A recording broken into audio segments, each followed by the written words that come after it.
नमस्कार। रेडियो आरम्भ 97.5 FM को कार्यक्रम शब्द यात्राबाट प्राविधिक साथी भूपेन्द्र सुनारसँगै सूर्यदीप रेग्मीको हार्दिक स्वागत छ। शब्द यात्राको आजको श्रृङ्खलामा पनि हामी विश्वेश्वर प्रसाद कोइरालाद्वारा लिखित उपन्यास सुम्निमाको वाचन लिएर उपस्थित भएका छौं। यसअघि शब्द यात्राको श्रृङ्खला 1 र 2 मा हामीले सुम्निमा उपन्यासको पेज 28 सम्म वाचन गरिसकेका छौं।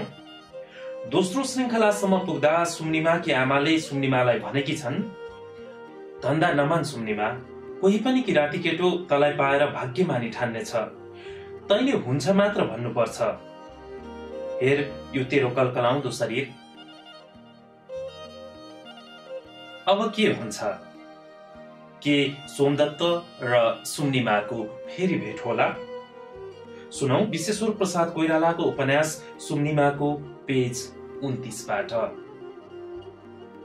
यस प्रकार एक दिन साँझ पराजयको तीव्र तोडमा सोमदत्त आश्रमको लघुकृत जीवनबाट पनि निस्केर हिँड्यो। आश्रमले पनि उसको तपस्यामा बाधा पुर्याएको थियो। गाउँ, बन्धु बान्धव, स्वजन परिजन सबैबाट आफूलाई शून्य गराएर ऊ अरण्यमा आश्रमवासी हुन आएको थियो। अब आश्रमको जीवनलाई पनि उसले शून्य गर्नुपर्ने भयो। सांसारिकताको कतिसम्म न्यूनीकरण सम्भव हुँदो रहेछ। आकाश उसको छादन, वायु उसको पहिरन, कन्दमूल उसको स्वल्प भोजन हुन गए। शरीरले यदि एउटा महान पराजयको तीतो स्वाद उसको जिह्वामा छोड्यो भने पनि अब शरीरलाई अन्तिम रूपबाट पराजित नगरी छाड्दैन सोमदत्त। यही अठोट गरेर ऊ गृहत्यागी आज आश्रम त्यागी भएको थियो। उसको यात्रा एउटा महाभनिष्क्रमण थियो। उसको उद्योग पर्वको यात्रा दैवी शस्त्रास्त्रको संग्रहका लागि, वशिष्ठद्वारा प्रतिपादित ब्रह्मतेजको आर्जनका लागि, आध्यात्मिक शक्तिको संगठनका लागि। जुन निष्ठाले प्रेरित सोमदत्तले आश्रमको जीवनसम्मलाई पनि त्याग्न बेर मानेन, त्यो निष्ठा कसरी असत्य हुन सक्ला र? कुन अज्ञात शक्तिबाट चलित सोमदत्त पिता माताको चरण स्पर्श गरेर एकछिन पनि दुविधामा नपरी घरबाट निस्कियो। समाज र परिवारको सुरक्षामा जसलाई घरको ओतले घाम र पानीबाट जोगाएर राखेको छ र सुनिश्चित आस्थाद्वारा पेट पालेर जीवित रहिआएको छ, त्यस्तो सामान्य मानिसले सोमदत्तको प्रेरणाको मर्म कसरी बुझ्ने? जुन वस्तुलाई सांसारिक मानिस बहुमूल्य ठानेर सदा सर्वदा हृदयमै टाँसेर राख्दछ, त्यसलाई मूल्यहीन माटोको डल्लो सम्झेर लत्याउँदै केको प्राप्तिका निम्ति सोमदत्त हिँड्यो, कसले बुझ्ने? धेरै जोगी भिक्षार्थीहरू शरीरभरि खरानी खसेर हिँडेका हामीले देखेका छौं। त्यसै हुनाले बानी परेर यो त्यागको रूपलाई अकौतुक दृष्टिले हेर्छौं, त्यसका प्रति कुनै उत्सुकता नलिएर। जुन मार्गका उपर अविचलित आस्था राख्दै अद्यावधिसम्म पनि गृहत्यागीहरू विभिन्न स्थानमा घुम्दै फेरो लगाइ नै रहेका छन्, त्यस्तो त्यागको रूप किन देखिने गर्छ यो संसारमा? किन यसको परम्परा नै स्थापित हुन गयो वर्तमान कालसम्म पनि? सन्ध्याको लोप हुन लागेको प्रकाशमा समाजतिर पिठ्यौं फर्काएर निस्किदिने प्रवृत्ति किन आयो? यो त निश्चय नै हो कि सोमदत्त किरात बालासँग पराजित भएर मर्माहत भएको थियो। उसको महान आस्थामा एउटी ज्ञानहीन अनार्य बालाले यति ठूलो आघात पुर्याएकी थिए कि सोमदत्त रन्थनिएको थियो। उसको अहिलेसम्मको ज्ञान र संयमको तपस्या त्यस्तो शुष्क तृण जस्तो अकिञ्चित रहेछ कि सुम्निमाको अग्नि स्पर्शले धप्प बलेर खरानी भयो। के यो पराजयलाई ऊ सजिलैसँग बिर्सियोस्? त्यसो भए के ब्राह्मण दर्प कुण्ठित भएर प्रतिकारको उपाय गर्दैछ त? के ब्राह्मणत्व केवल तीक्ष्णतम अहम मात्र हो त? तिखारिएको अहंकार भाव मात्र? तर के तपस्यालाई अहंकारको आर्जन रीति मात्र मान्ने? के यो सबैका शिरका उपर उद्दीप्त भएर उठेको दण्ड जस्तो अहमको जागृत मात्र हो, जो यसका प्रति समुचित विनीतताका साथ नझुकेको शिरलाई श्राप दिएर दग्ध पार्दछ? तपस्याले ऋषिहरूलाई सूर्यको अहम र त्यस अहमको रक्षार्थ ब्रह्मतेज बाहेक अरू के दियो र? त्यस्तो हो भने त्याग, तपस्या इत्यादि के मिथ्याको वर्ण मात्र हो? के यसमा कल्याण भावना छँदै छैन र? यदि यसमा गर्वको प्रेरणा बाहेक अरू केही छैन भने मानिसले आफ्नो मानव स्तरभन्दा उँचा उठ्ने त्यसको लक्ष्य होइन भनी स्वीकार गर्ने त? त्यसो भए मानव प्रगतिको आधार नै के हो त यदि त्याग र तपस्या होइन भने? सोमदत्तले अहम कुण्ठित भएको बोध गरेन। उसले पराजित भएको त अवश्य नै अनुभव गर्यो र ऊ विक्षुब्ध पनि निश्चय नै भयो। तर उसले यसबाट यो पनि जान्यो कि उसको तपस्या अझै कति अपर्याप्त नै रहेछ। उसलाई आफ्नो अध्ययन र ब्राह्मण परम्पराले बताएको थियो कि यथार्थ सुख शरीरमा निवास गर्ने तत्त्व होइन, त्यो त त्यस्ता भावनामा निवास गर्छ जुन भावना कर्तव्य पालन गर्दा मानिसमा जागृत हुन्छ।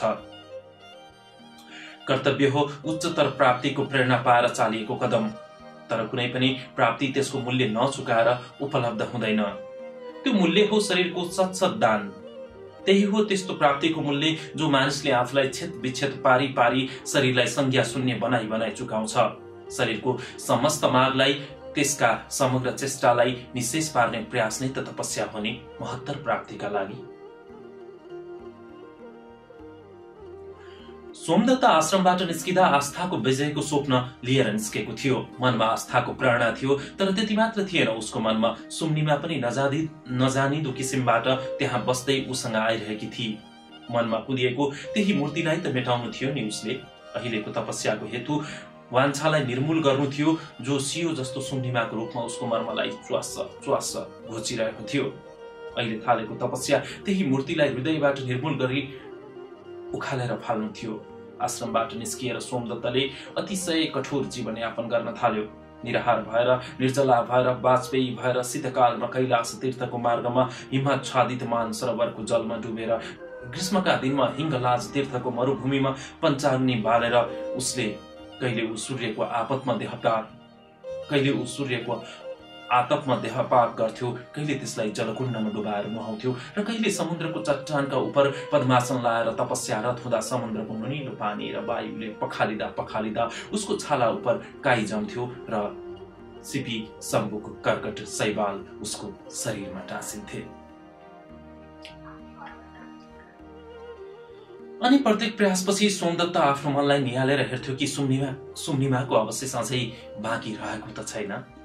यस प्रकार योगी भएर ऊ समस्त विश्व चाहर्दै हिँड्यो। कतै उसलाई बौला भने, कतै उसको डरलाग्दो आकृति देखेर ग्रामीण बालबालिका तर्सेर भाग्थे र कहिलेकाहीँ ऊ महात्मा मानिएर पुजियो। उसको सम्पूर्ण शरीरमा कत्लै कत्ला जम्दै गयो, माछाको जस्तो शरीर सुक्दै गयो। कंकालमा बेरिएको छालाभरि चाउरी मात्र देखिन लाग्यो। कूप जस्ता भाँसिएका टिलटिल गर्ने आँखाबाट भयोत्पादक ज्योति टल्किन्थे। जनपदमा कति तर्सेर भाग्थे भने कति चाहिँ यसलाई दैवी तेज सम्झेर श्रद्धा युक्त हुन्थे।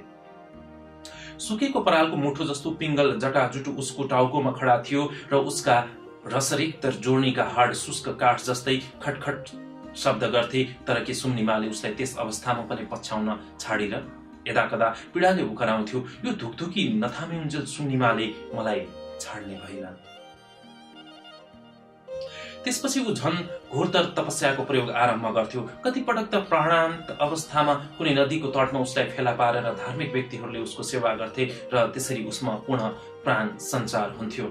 एकपटक कुनै वनमा तीर्थ ध्यान अवस्थामा स्थित भएर बस्दा धमिराको गुणले उसको शरीर ढाकियो। कुनै राजकुमारीको कौतुक पाद प्रहारले भत्किँदा ध्यानावस्थित सोमदत्त प्रकट भएको थियो। यस प्रकार अनेकानेक प्रयोगद्वारा सोमदत्त आफूलाई वासना शून्य बनाउँदै गयो, घोरतर तपस्या र प्रयोगमा तल्लीन रहेर। एक दिन अन्तमा उसलाई आफ्नो तपस्या सफल भए जस्तो लाग्यो। त्यस दिन गंगाद्वारमा गंगा स्नानोपरान्त धेरै बेरसम्म पद्मासीन भएर ऊ ध्यानमग्न थियो। सूर्यको प्रथम किरणका साथै उसको चक्षु पनि उद्रिए। देख्छ त नदी र पर्वतका सारा दृश्य सूचीमय छन्, मानव धोएर पवित्र भएका छन्। शान्त वातावरणमा केवल गंगाको कलकल ध्वनित भइरहेको थियो। नेत्र खुल्ने बित्तिकै उसले देख्यो सूर्यको एउटा छुट्टै किरण रेखा गंगाको घाट नजिकै पानीमा परेको छ र त्यो ठाउँमा एउटा सानो आलोडन भइरहेको छ। त्यो आलोडित जलमा बनेका लघु उर्मिका उपर सूर्यको त्यो रश्मि रेखा सुवर्ण कलश बनाइरहेको छ।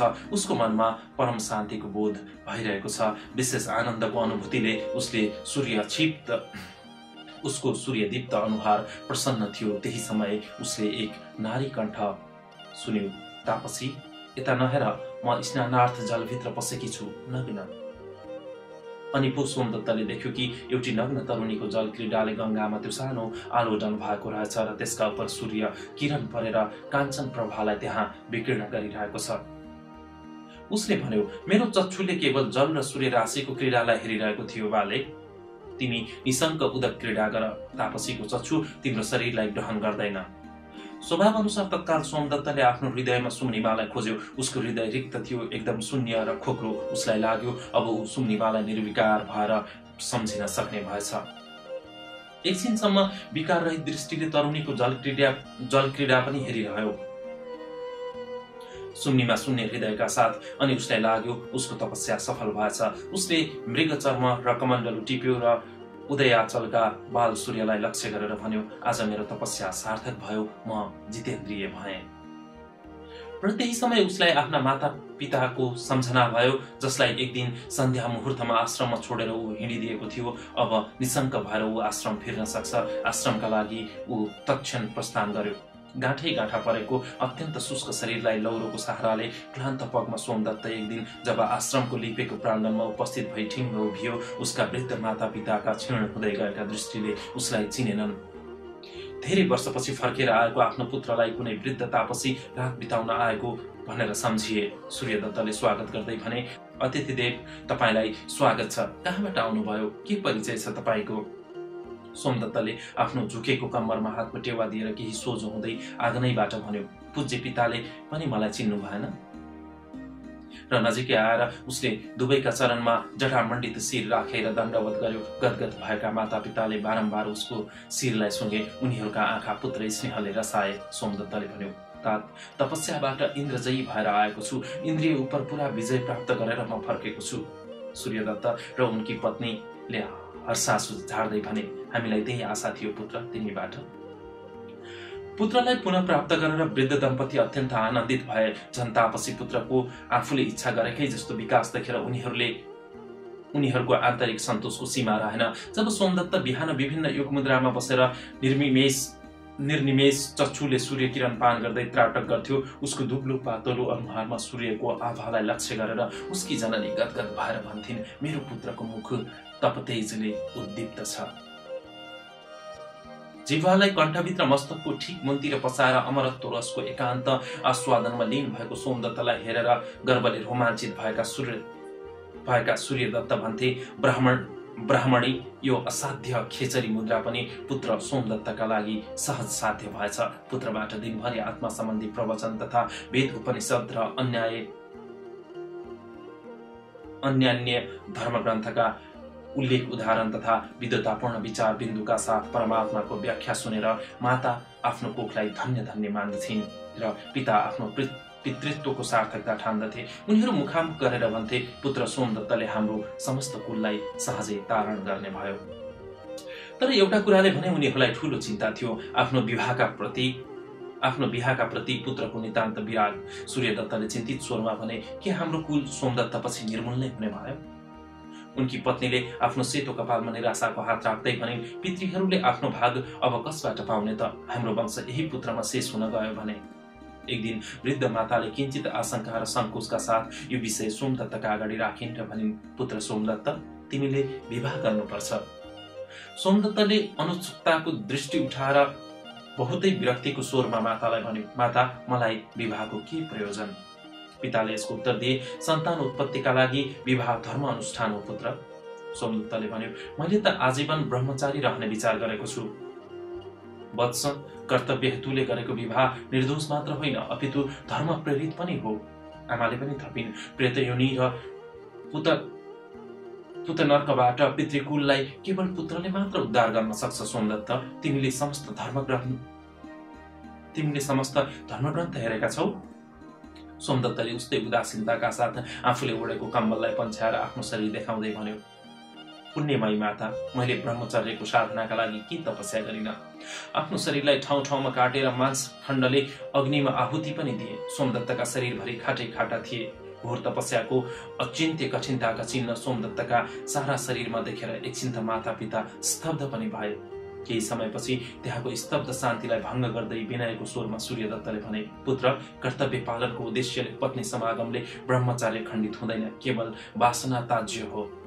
आमाले पनि अनुनयको स्वरमा भने, पुत्र सोमदत्त, केवल एक सन्तानका लागि तिमीले आफू जस्तै तापसी ब्राह्मणीको पानी ग्रहण गर्नुपर्छ, अनि मात्र हामी निश्चिन्तताका साथ स्वर्गलोकको यात्रा गर्न सक्छौं। सोमदत्तले क्षीण स्वरमा भन्यो, एवमस्तु।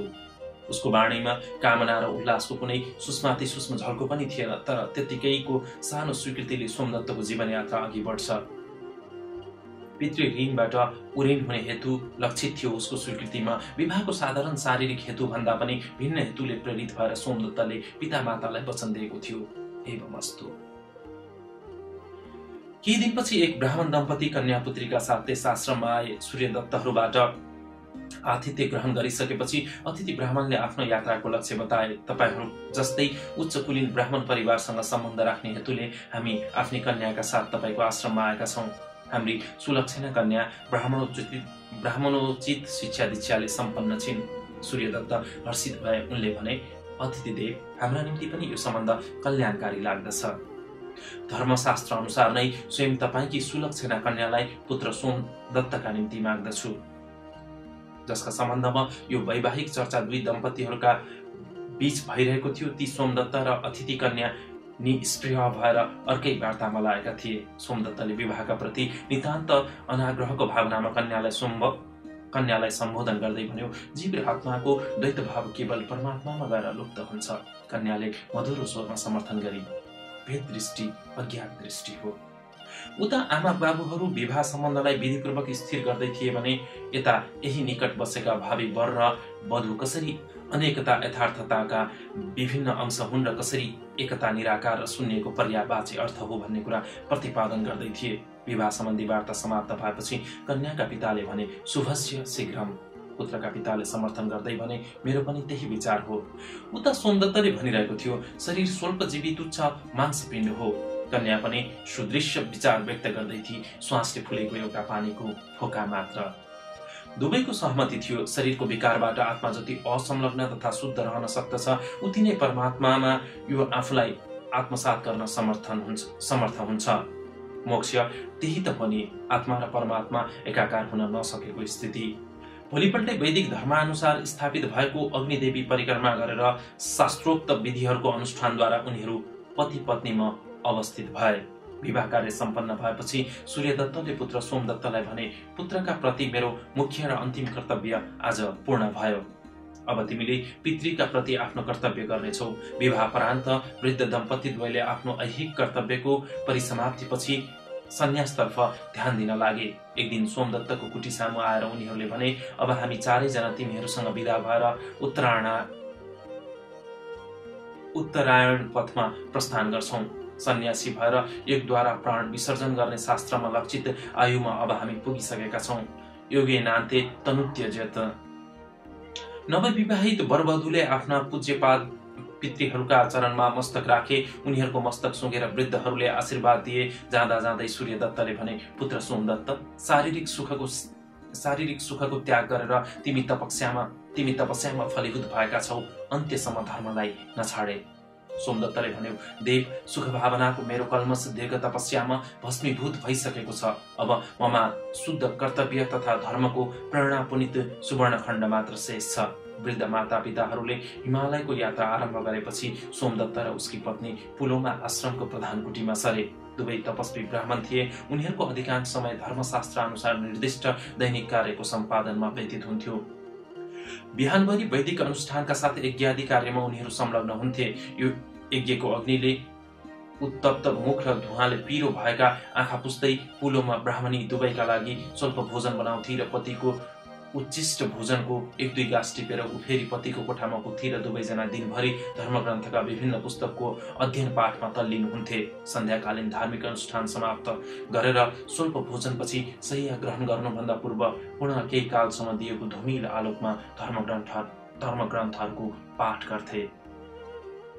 साधारणतः त्यस समय उनीहरू पाठमा निहित सत्यासत्य रूप व्याख्या गर्दथे। स्वयं पुलोमा पण्डित नारी थिए। त्यसो हुँदा अध्यात्मवादको सूक्ष्माति सूक्ष्म अर्थ र व्याख्या गर्नमा सोमदत्तको यथार्थ रूपले अर्धाङ्गिनी भएकी थिए। कुनै दिन अध्ययनको तन्मयतामा उनीहरूलाई समय गएको ज्ञानै हुन्न थियो। दीपकूपमा तेल सकिएपछि मात्र उनीहरूलाई ज्ञान हुन्थ्यो कि रात्रि धेरै नै बितिसकेको छ।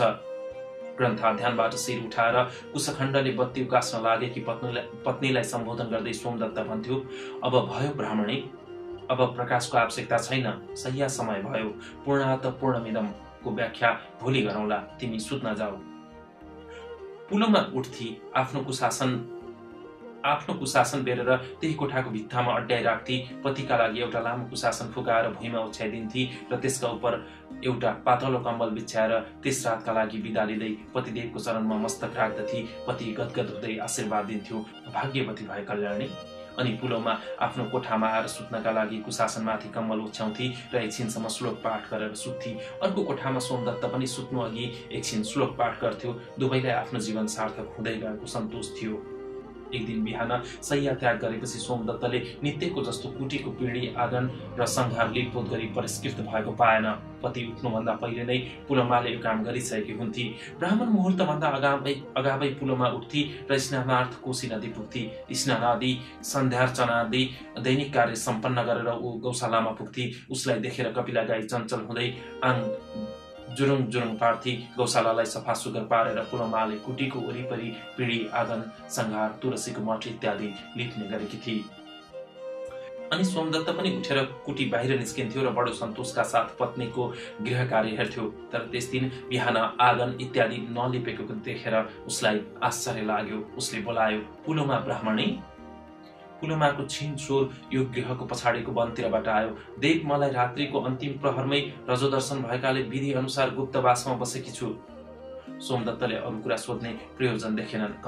कमण्डलु, कुशासन र एउटा धौत वस्त्रखण्ड लिएर स्नानार्थको कोशी नदीतर्फ हिँड्यो। चौथो दिन प्रथम प्रहरमै विधिपूर्वक आप्लावन स्नान गरी शुद्ध अहतवासा भएर पुलोमा दैनिक कार्यमा संलग्न भई सोमदत्त पनि कोशीबाट स्नान सन्ध्यादि समाप्त गरेर कुटी फर्क्यो। उसले पुलोमालाई भन्यो, ब्राह्मणी, मलुद्वासा भएर 3 रातपछि तिमी आज शुद्ध भएकी छौ। हाम्रा गुरुजनहरूको आज्ञा शिरोधार्य गरी कर्तव्य हेतुले मात्र पुत्र प्राप्तिका लागि आज हाम्रो समागम काल उपस्थित भएको छ। हाम्रा स्मृति तथा धर्मशास्त्र अनुसार त्यो कार्य सम्पन्न गर्न आज विशेष यज्ञिक अनुष्ठान हामीद्वारा सम्पादित हुनुपर्छ। ब्राह्मणीले भने, आज्ञा होस् पतिदेव, अनुष्ठान विधि कस्तो छ तदनुसार सम्पादन गर्न म प्रस्तुत छु। सोमदत्तले भन्यो, सर्वप्रथम कामना शून्य हृदयले शुद्ध कर्तव्य भावमा स्थिर रहेर पुत्रेष्टि अनुष्ठान गर्नुपर्छ। हामीले मूल तत्त्व हो वासना कामनाको परित्याग। पतिदेव, काम तथा वासनाबाट म बिल्कुल शून्य छु। भार्या ब्राह्मणी, मलाई यसको ज्ञान छ। अब विधिपूर्वक गरिने यज्ञ तथा भविष्यका लागि आवश्यक धान तिमी स्वयं कुटेर ल्याऊ। तिमीले शुद्ध अखण्ड वस्त्र त धारण गरेकी छौ नि, होइन? छु आर्य। केही बेरपछि एक ढक्की चामल कुटेर पुलोमा कुटेको प्राङ्गणका बीच निर्मित यज्ञ स्थलमा आइपुगे। सोमदत्तले मन्थन गरेर सबैको गर्भबाट उत्पन्न अश्वत्थद्वारा अग्नि प्रकट गरायो। यत्नपूर्वक प्रस्तुत समिधाका सुकेका कालखण्डमा अग्नि प्रज्वलित भयो। त्यसपछि पुलोमाले कुटेको स्थालीपाकको विधिद्वारा घृत संस्कार गरिएको चामलको चरु पकाएर त्यसको संस्कार समेत सम्पन्न गरेपछि स्थालीपाकबाट अलिअलि अन्न लिँदै सोमदत्तले अग्निमा 3 पटक आहुति दियो। स्थालीपाकबाट अलिअलि अन्न लिँदै सोमदत्तले अग्निमा 3 पटक आहुति दियो। अग्नये स्वाहा, अनुमते स्वाहा, देवाय सवित्रे, शक्ति प्रसवाय स्वाहा। त्यसै गरी पुलोमाले पनि चरुको होम गरी। तदनन्तर धेरै बेरसम्म गृहसूत्रको विधि अनुसार यज्ञ कार्य चलिरह्यो। प्राय मध्याह्नमा अन्तिम सृष्टिकृतम होम गरेर उनीहरू आसनबाट उठे। अग्निको प्रखर राप र सूर्यको आतपले दुवै दम्पतिको अनुहार रातो भएको थियो। अग्निले ग्रहण गरेर भस्म भएको चरुको एक सानो खण्डलाई सोमदत्तले एउटा सानो छेस्काले झिक्यो र सुइरोले टुप्पोमा शेष रहेको घिउले खरानीलाई भिजाएर पहिले आफ्नो मस्तकमा त्यसको प्रसाद स्वरूप तिलक लगायो अनि पुलोमालाई पनि लगाइदियो। सोमदत्तले भन्यो, पुलोमा, आज हामीले चरुको यो अवशेषलाई पात्रमा झिकेर भोजन गर्नुपर्छ। तदनुसार यो स्थालीपाक चरुको भोजन गरेर उच्चिष्ट भाग उसले आफ्नी पत्नीलाई ग्रहण गर्न दियो। तत्पश्चात हातगोडा धोएर आचमनद्वारा आफूलाई शुद्ध पारी पवित्र जलले उत्तिष्ठत मन्त्र जप गर्दै 3 पटक पुलोमाको अभिषेक गर्यो। यस प्रकार त्यस दिन शास्त्रोक्त नियमअनुसार यज्ञ कार्यको अनुष्ठानका सम्पूर्ण विधि सम्पन्न हुँदा नहुँदै तृतीय प्रहर भइसकेको थियो। त्यस बेलासम्म पति पत्नी दुवै अत्यन्त क्लान्त र शिथिल भइसकेका थिए। दिनान्तको सन्ध्या कार्य सम्पन्न गर्ने समय तत्क्षणै आइहाल्यो। सदाको जस्तो उनीहरूले कोशी तटमा सन्ध्यादि पूजाआजा समाप्त गरे। गाईको दुधमा बिहान कुटेको चामलको खीर पकाएर त्यसमा गाईकै घिउ मिसाएर पुलोमाले रात्रि भोजन सुरु गरी। सोमदत्तले खीरको भोजन गर्दै भन्यो, जुन पुरुष विमल वर्ण वेदाध्ययी तथा पूर्ण आयुवान पुत्रको कामना गर्दछ त्यसले यस्तै पाकविधिद्वारा प्रस्तुत पायसको भोजन गर्नुपर्छ। पुलोमाले थाकेको स्वरमा भने, स्मृति र धर्मग्रन्थमा निर्दिष्ट विधि अनुसार मैले यो क्षीरोदनम प्रस्तुत गरेकी छु। पुत्रो मे शुक्लु जायत वेदमनु ब्रुवित सर्वमायुरी यादिति भन्ने वचन छ उपनिषद मध्ये। हो ब्राह्मणी, सन्ध्या भोजनपछि दीपशिखाको प्रकाशमा उनीहरूले नियमानुसार केही बेरसम्म धर्मग्रन्थको पाठ गरे। शयनकालमा उपस्थित भएपछि पुलोमा उठी सोमदत्तले भन्यो, पुत्र प्राप्तिका लागि आज तिमीले मेरै कक्षमा आउनुपर्छ। पुलोमाले क्लान्त स्वरमा भने, तथास्तु। सोमदत्त थाकेर पल्टेको थियो। उसले शयन आसन ओछ्याउँदै भने, आजको विशेष अनुष्ठानले शरीर किञ्चित क्लान्त छ। अत्यन्त शिथिल अनुभव गरेको सोमदत्तले पल्टेकै अवस्थामा भन्यो, अब दीप बाहिर राखिदेऊ। एकछिनपछि सोमदत्त बिस्तारै गुन्द्रीमा उठेर बस्यो। उसले भन्यो, अब आजको अनुष्ठानलाई पुरुषले पढ्नुपर्ने मन्त्र बाँकी छ ब्राह्मणी। पुत्र प्राप्तिका हेतु सम्पन्न हुने शारीरिक समागममा शरीर तत्त्व रहँदैन। तिमीले बुझेकी नै छौ। शरीर तत्त्वको बोध भएर पनि शारीरिक सुखको अनुभव हुन थाल्यो भने समागमको कर्तव्य हेतु लोप भएर जान्छ, धर्म विलीन हुन्छ र धर्म विलीयमानको यो स्थितिमा रहन्छ केवल वास्तविक वृत्ति मात्र। पुलोमा अत्यन्त थाकेको अनुभव गरिरहेकी थिए। उसले मसिनो स्वरमा भने, मलाई यसको गहिरो ज्ञान छ पतिदेव। सोमदत्तले थाकेकै स्वरमा भन्यो, तिम्रो उपस्थेन्द्रिय वेद हो र त्यसको मध्यभाग प्रज्वलित अग्नि। यौन समागम त केवल धार्मिक अनुष्ठान हो। वाजपेय यज्ञ वेदी रूपस्थी समिधो मध्यत। पुलोमाले भने, हो भर्तादेव। सोमदत्त मन्त्र पाठ गर्न थाल्यो। म प्राण हुँ, तिमी वाणी हौ, म प्राण। म साम हुँ, तिमी ऋक। म आकाश हुँ, तिमी पृथ्वी। पुलोमा यति थकित थिए कि उसले मन्त्रपाठपट्टि ध्यान केन्द्रित गर्न सकिन। बरु मन्त्रपाठले उसलाई तन्द्राको अनुभव भए जस्तो लाग्यो। एकछिन उघे जस्ती भई उसलाई तन्द्रैमा मसिनो स्वर सुने जस्तो लाग्यो। देवी, ल आऊ, सहभावमा सहरेतस धारण गरौँ। मन्त्रोच्चारणद्वारा विधिपूर्वक पत्नीको आलिङ्गन गरेर सोमदत्तले अर्को मन्त्रको जप गर्यो। विजयहीन था दावा पृथ्वी। पुलोमाको मुख हेरेर जोरेर उसले विष्णुर योनि कल्पहेतुको मन्त्र पढ्न थाल्यो। अनि उसले पुलोमाको शरीरका उपर आफ्नो शरीर सुस्ताउँदै भन्यो, किरण रूपी कमलहरूका माला धारण गरी अश्विनी कुमार ममा अभिन्न रूपबाट स्थित हुन् र तिमीमा गर्वको आधान गरून्। शरीर समागमको विधि सम्पन्न गर्दा पति पत्नी दुवैले अत्यन्त क्लान्त भएको अनुभव गरे। पतिले भन्यो, पुलोमा, आजको पुत्रेष्टि अनुष्ठान कार्य सम्पन्न भयो। तिम्रो शरीरले भोगबोध त गरेन, वासना सक्त त भएनौ तिमी। थाकेको शरीरलाई हातले टेकेर उठाउँदै पुलोमाले क्षीण स्वरमा भनी, भएन आर्य पुत्र। सोमदत्तले भन्यो, हुनुपर्ने नै त्यही हो ब्राह्मणी। अब तिमी आफ्नो कुटीमा जाऊ र स्नानादिले सूची भएर सहिया ग्रहण गर। सधैँको जस्तो भोलिपल्ट बिहानै उठ्दा पुलोमाले विरक्ति र थकानको अतिरिक्त अरू केही परिवर्तनहरू आफूमा पाइन। सोमदत्तलाई पनि यस्तै भयो। पितृऋणबाट मुक्त हुने प्रयत्न गर्दा उनीहरूलाई एउटा गहन उत्तरदायित्व आफ्नो काँधबाट झिकिएको जस्तो अनुभव भयो। त्यसको सन्तोष थियो उनीहरूलाई। अब परमार्थ चिन्तनमा उनीहरू निर्वाध रूपले लगनशील हुन सक्ने भए। भोलिपल्टदेखि नै उनीहरूको दैनिक जीवन सदाको जस्तो सञ्चालित हुन लाग्यो। 1 महिनापछि पुलोमाले फेरि ऋतुकालमा प्रविष्ट भएको सूचना सोमदत्तलाई दिए। ऊ फेरि गोशाला पछाडिको वनमा 3 दिनका लागि गुप्तवासमा गई। नलिपेको कुटीको प्राङ्गणमा उभिएर चिन्तित हुँदै सोमदत्तले भन्यो, ब्राह्मणी अत्यन्त खिन्न थियो ऊ। उसले भन्यो, पितृऋण चुकाउन अझ बाँकी रहेछ। पुलोमा पनि विरक्त भई यसरी नै पुलोमा आफ्नो पुत्रेष्टि अनुष्ठानको निष्फलताको सूचना सोमदत्तलाई दिन लागि। दुवैजना भविष्यका प्रति आशंकित भएर चिन्तित हुन लागे। सोमदत्तले सोच्यो, हाम्रा अनुष्ठान विधिहरूमा त केही भूल भएन। उसले सोध्यो, ऋतुकालमा तिमी काँसको पात्रमा त भोजन गर्दिनौ? यस्तो प्रश्नको आक्षेप लक्ष्य गरेर पुलमाले किञ्चित तीव्र बानीमा उत्तर दिए, यो आश्रममा काँस्य पात्र नै कहाँ छ र? अनि कसरी त्यो त्रुटि मबाट सम्भव हुन सक्थ्यो? अनि बेग्र भएर सोमदत्तले सोध्यो, त्यसो भए के भयो त? त्रुटि त निश्चय नै भएको छ कतै कतैबाट। गौमाता कपिलालाई त तिमीले छुने गरेको छैनौ अशुचिकालमा? यस आक्षेपको पनि पुलमाले दृढ भएर प्रतिवाद गरी, के मलाई यो साधारण धर्मज्ञान पनि छैन र देव? जति जति रजोदर्शनकाल निकट हुँदै जान्थ्यो उति उति पुलमा उद्विग्न हुँदै जान्थे। सोमदत्त पनि बारम्बार निराशाको कल्पनाले बेग्र हुन्थ्यो। जति जति शरीर समागमको उद्देश्य विफल भएको देख्थे उति उति उनीहरू यज्ञादि धार्मिक कार्यहरूमा वृद्धि गर्थे। उनीहरूले दैनिक अनुष्ठानहरूको समय पनि बढाउँदै लगे। पूजा आजा जाप ताप र ध्यान आराधनाको अवधि पनि सनै सनै लम्बिँदै गयो। ऋतुदर्शनको चौथो दिन त अनुष्ठानका अनेकान विधिको पालन गर्दा गर्दै उनीहरूलाई एकछिनका निम्ति पनि अवकाश मिल्न नसक्ने भयो। तर तैपनि प्रतिमा सबै उपाय विफल भएको प्रमाण पुलमा दिइरहन्थे। दुखी भएर सोमदत्त मनमा नै भन्थ्यो, पुलमालाई कुनै दैवी श्राप?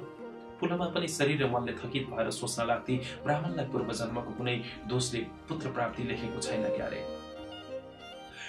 उनीहरूको दिन एकनाससँग बितिरहेको थियो। पूजापाठ, यम ध्यान, निधिध्यासन, प्राणायाम आदि यौगिक क्रिया तथा विभिन्न यज्ञादि वैदिक अनुष्ठानहरूमा दुवै निष्प्रिय प्राणी थिए। पुत्र कामनाले स्थापित हुन गएको सम्बन्ध फलदायी नभएकाले उनीहरू मनमा नै चिन्तित हुन थाले। उनीहरूको आपसी सम्बन्धमा एक प्रकारको चिडचिडापन र मनोमालिन्यता देखा पर्न लागेको थियो। हुन त उनीहरूलाई पहिले पनि एकअर्काको विशेष प्रयोजन नभए जस्तो थियो। वैवाहिक उद्देश्य विफल हुँदै गएको अनुभव गरेर उनीहरूको आश्रम जीवनमा कटुता उत्पन्न हुन थाल्यो। पुलमा पहिलेकी जस्तै निमुखा भएर बस्दिनथी। अब ऊ प्रत्युत्तर नदिएर पतिको आज्ञालाई अन्धविश्वासमा शिरोधार्य गर्दिनथी। सोमदत्तले पनि आफ्नो अनन्त ज्ञानको बोधमा पत्नीका सारा त्रुटिहरूका प्रति क्षमाभाव राख्न छोड्यो। धर्मग्रन्थ तथा आध्यात्मिक विषयहरूलाई लिएर उनीहरूको वार्तालाप कहिले कहिले शास्त्रार्थमा परिणत हुन थाल्यो। दुवै आफ्नो पाण्डित्यको ढिपी लिन्थे। एक दिन पूर्ण मुदचतेलाई लिएर उनीहरूमा घोर शास्त्रार्थ भयो। वाद विवादलाई पतिको अधिकारले टुङ्ग्याउँदै सोमदत्तले भन्यो, पुलमा ब्राह्मणी हो, अब तिमी सुत्न जाऊ, रात धेरै गइसक्यो। पुलमा जुरुक्क उठी उसलाई सम्बोधन गर्दै सोमदत्तले फेरि भन्यो, तिमीलाई थाहै छ कुनै कुनै शास्त्रमा नारीलाई धर्मग्रन्थको अध्ययन वर्जित गरेको छ। पहिलेका ऋषिमुनिहरूले बुझेरै विधि विधान रचेका रहेछन्। कोठा बाहिर निस्किन लागेकी पुलमा थामी उसलाई एक पलका लागि त पतिको कथनको भरपूर उत्तर दिउँ जस्तो लाग्यो। उसले भन्नै आँटेकी थिए कि वेदका धेरै ऋचाहरूका रचयिता स्त्री नै थिए। तर क्रोधलाई बलपूर्वक नियन्त्रणमा राखेर केही नबोली ऊ बाहिर निस्की। तर तैपनि नित्यको नियमानुसार पतिको गोडा ढोकेर आफ्नो आसनी लिँदै जाने कुरा भने उसले बिर्सिन। अर्को दिन अकारण फेरि उनीहरूमा वाद विवाद चर्क्यो। आत्महन्ता शब्दको आध्यात्मिक अर्थलाई लिएर सोमदत्तले केही उच्च स्वरमा भन्यो, ईशावास्योपनिषदमा जुन तमसले आवृत असुर्य तथा अन्धलोकमा आत्महन्ता पुग्छ भनी भनेको छ, के त्यो पनि शरीरको हत्या गर्नेलाई नै भनेको हो त? पुलमाले पनि आफ्नो स्थिति नबदलिएर केही उच्च स्वरमै उत्तर दिए, हो, आत्महन्ता पदलाई शरीर हन्ताको अर्थमा जान्नुपर्छ। मर्त्य धर्म शरीरलाई हत गर्न अर्थात् मार्न सकिन्छ। आत्मा अविनाशी भएकाले त्यो मर्त्य छैन। सोमदत्तले आफ्नो तर्क प्रस्तुत गर्दै भन्यो, ब्राह्मणी, यहाँ हन्ता भन्ने शब्द मार्नेको समार्थक प्रतिशब्द होइन, यो तुल्यार्थक हो। यथा अर्थात् जस्तैको अर्थमा प्रयोग भएको हो। आत्मालाई नबुझेर जसले त्यसको उचित सेवन गर्दैन त्यसको आत्मालाई मारे तुल्य गर्छ। पुलमालाई सोमदत्तको तर्क काट्ने प्रतितर्क हतपता आएन। तर एकछिन पनि निरुत्तर भएर बसिरहनु पर्दा उसलाई अकारण नै क्रोध उम्लियो। सोमदत्तले तत्काल आफ्नो विजयको क्षणमा सन्ध्याकालीन धार्मिक वार्तालाई समाप्त गर्दै भन्यो, ल जाऊ सुत्न। पुलमा मानव त्यही क्षणको प्रतीक्षामा थिए। पतिलाई छिट्टै ढोगेर ऊ आफ्नो कोठामा आएर ईशावास्योपनिषद पल्टाएर पढ्न थाली। आज उसलाई कुण्ठित भएकाले बोध भयो, पाठमा पनि उसले ध्यान लगाउन सकिन। दिन त एनकेन बिति नै रहेका थिए। एक एक गरेर आश्रमका दैनिक कार्यहरू साधारण किसिमबाट सम्पादित हुँदै थिए। बाहिरबाट उनीहरूको जीवनचक्रमा कुनै परिवर्तन आएको थिएन, तर मानसिक चिन्तामा एक्लै पिल्सिएर सोमदत्त र पुलोमाको नैतिक जीवन निर्वाह भइरहेको थियो। कहिलेकाहीँ अत्यन्त विरक्तिका साथ सोमदत्त भन्थ्यो, यदि मातापिताको आज्ञा र धर्मशास्त्रको आदेशको बाध्यता नभएको भए म उहिल्यै सन्यासी भइसक्ने थिएँ। पुलोमा पनि भन्थे, म पनि धर्मोपदेशको बाध्यताले यो वैवाहिक जीवनमा अडिरहेकी छु, नत्र उहिल्यै तापसी भएर वनभित्र पसिसक्थेँ। प्रतिमासको पुत्रेष्टिको कठोर अनुष्ठान असह्य हुँदै आएको छ। कर्तव्य भावनाले मात्र म आफ्नो शरीरलाई यो घोर यातना प्रतिमास अर्पिन्छु। सोमदत्त केही बोल्दैन थियो। एक दिन यस्तै शुष्क कुरा भएपछि राति सधैँको जस्तो भोजन उपरान्त पाठ्य पुस्तक र आफ्नो आसनी लिएर पुलोमा सोमदत्तको कोठामा पुग्दा उसले भन्यो, पुलोमा ब्राह्मणी, तिमी र ममा विचार भेद भएकाले ग्रन्थ पाठ गर्दा हामीहरूले लगाएको अर्थमा पनि भेद हुन लागेको छ। तसर्थ सहपाठको तात्पर्य रहेन। अब हामी आफ्नो आफ्नो कक्षमा नै स्वाध्याय गरौँ। पुलोमा बस्न पनि पाएकी थिइन। हातको पुस्तक र आसनी बोकेको ऊ फनक्क फर्केर गई। उसले मनमा पनि म पनि यही चाहन्थेँ। आफ्नो कोठामा आएर एउटा ग्रन्थ उगारेर पढ्न बसी पुस्तकका उपर उसका आँखा घोरिरहन्थे, तर ध्यान एकत्रित गर्न भने ऊ अचेल सक्दिनथे। बिस्तार एउटा आश्रमका वासी भएर पनि धेरै दैनिक कार्य साथसाथै गर्ने गरे तापनि उनीहरू आपसमा टाढा हुँदै गए। कहिले त उनीहरूमा धेरै दिनसम्म एक शब्दको पनि आदान प्रदान हुन्नथ्यो। यस प्रकार धेरै दिन बित्यो। अन्तमा एक दिन मानव नियमपूर्वक सदाको जस्तो पुलोमा रजस्वला भएर परसरी आउने चौथो दिनको अनुष्ठानको पुनरावृत्तिको कल्पनाले उसको हृदय काँप्यो। उसलाई लाग्यो यसपालिको त्यो दिनको अनुष्ठानका लागि ऊ आफूलाई कदापि प्रस्तुत पार्न सक्दिन। ऊ एकदम असमर्थ भएकी थिए। त्यो दिन पत्नीको रूपमा आविर्भाव हुन, पत्नीको त्यो आफ्नो रूपको कल्पनाले उसको आत्मा र शरीर चाउरिएको जस्तो भयो। घृणाले शरीरका यावत फोहरा खुम्चिए। त्यो भन्दा त हे भगवान, बरु मृत्यु नै वाञ्छनीय छ। घोर वितृष्णाले उसलाई वाकवाकी लाग्यो। उसको शरीर कठाङ्ग्रियो। सोमदत्तलाई पनि यो तात्पर्यहीन परिश्रमका लागि आफू बिल्कुलै तयार नभए जस्तो लाग्यो। शरीरले हठात सारा शक्ति शून्य भएको अनुभव गर्यो। उसका नसा खुम्चिए, शरीर चाउरी पर्यो। पुलोमा पर सरेर बसेको 3 दिनसम्म ऊ घोरिएर बसिरह्यो। के गर्ने, त्रुटि के भयो? कहीँ पनि कुनै त्रुटि भएको छैन भन्ने उसलाई निश्चय थियो। धार्मिक अनुष्ठानका कुनै नियममा सानो लेस मात्रै पनि त्रुटि भएको छैन। यदि पूर्वजन्मको पापको फलस्वरूप उसले यो दण्ड भोग्नु परेको हो भने अब सोमदत्त गर्न नै के सक्थ्यो र?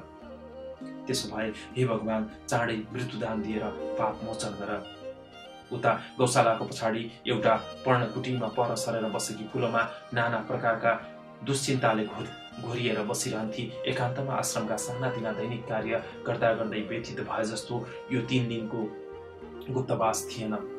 कार्यहीनताले घुरिँदै बसिरहनु पर्दा उसका मनमा अनेक प्रकारका कुरा खेल्न थाले। आफ्नो बालिका कालको स्मृति हुन्थ्यो। मातापिताद्वारा कठोर जीवनमा प्रविष्ट गराइएको कुरा सम्झन्थी र अनि ऊ गाउँका कुरा सोच्न लाग्दथे, जहाँ भिल्ल केटाकेटीहरूसँग जोगिएर माताको सजग दृष्टिमुनि हुर्किँदै गएकी थिए। एउटा भिल्ल बालक उसँग घनिष्ठ हुँदै आएको आमाले थाहा पाएर किञ्चित अधिकारको स्वरमा भनेकी थिए, पुलोमा अबदेखि घर बाहिर कहिल्यै नजाने गरेस्।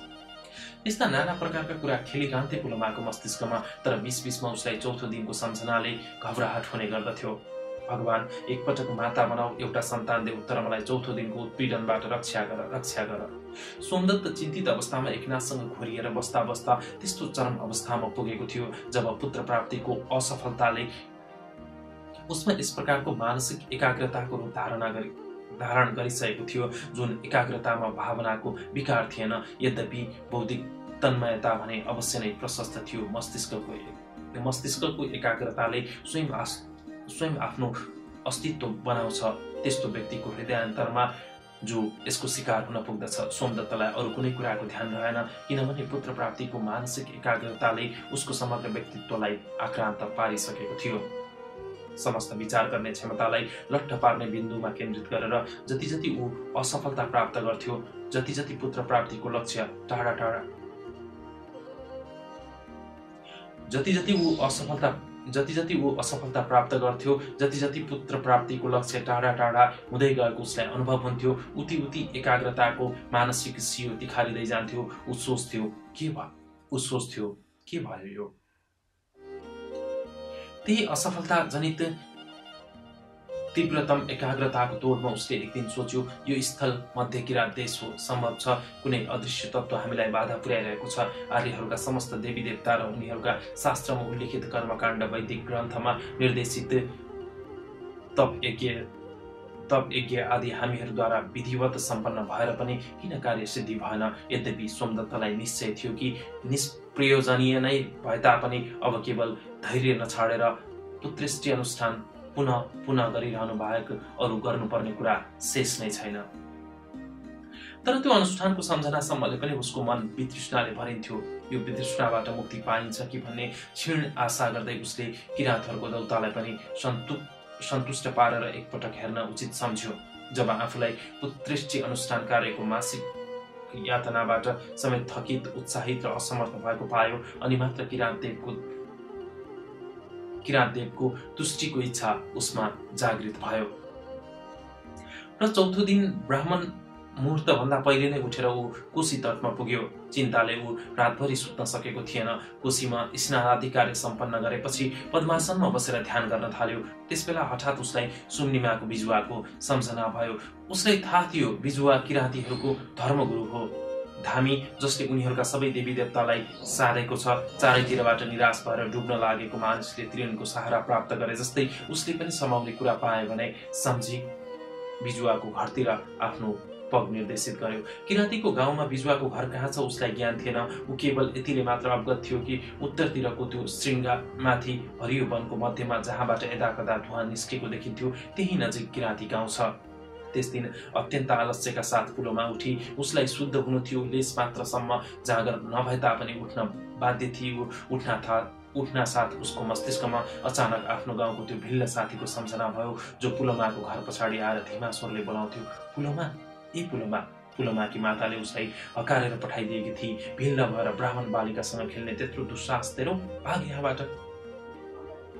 पुलोमा स्नानका लागि कौशिकी तटमा आई। सोमदत्तको कृत शरीर अत्यन्त क्लान्त भएर बालक सूर्यको प्रथम किरणका साथै किराँत गाउँको निकट पुग्यो। नितान्त थकित भएकाले आफूले टेक्दै हिँडेको लट्ठी एकतर्फ अड्याई ऊ एउटा ढुङ्गामाथि बस्यो। बाटोको बायाँ बसेको थियो किराँत गाउँ, र गाउँ शान्त थियो। बाटोको दायाँ थियो एउटा सानो जलप्रपात, जसको धारा एउटा चिल्लो प्रस्तर खण्डका उप अनवरत झरिरहेको थियो। त्यो प्रपात सघन वृक्षको शीतल छाया मुनि स्थित थियो र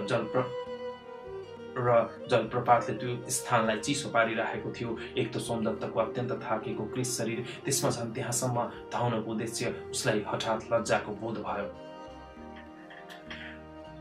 ऊ हलचल नगरी धेरै बेरसम्म ढुङ्गामाथि बसिरह्यो। किम कर्तव्य विमूढ भएर त्यहाँ बस्दा बस्दै उसले देख्यो सूर्य तरु शिखरहरू छिचोल्दै आकाशमाथि आइसकेको छ। त्यही समय ऊ देख्दछ एउटी नग्न तरुणीलाई, जो गाउँको बाटो झर्दैछ तल धारामा पानी भर्न आइरहेकी थिए। सोमदत्त हतपताएर उठ्यो। टाढाबाट उसलाई लाग्यो त्यो तरुणी सुम्निमा हो, तर उसको काखको सानो बालकलाई देखेर उसले सम्झ्यो होइन रहेछ, सायद सबै किराँत स्त्रीहरूको शरीर एकै नाश हुन्छ। सुम्निमालाई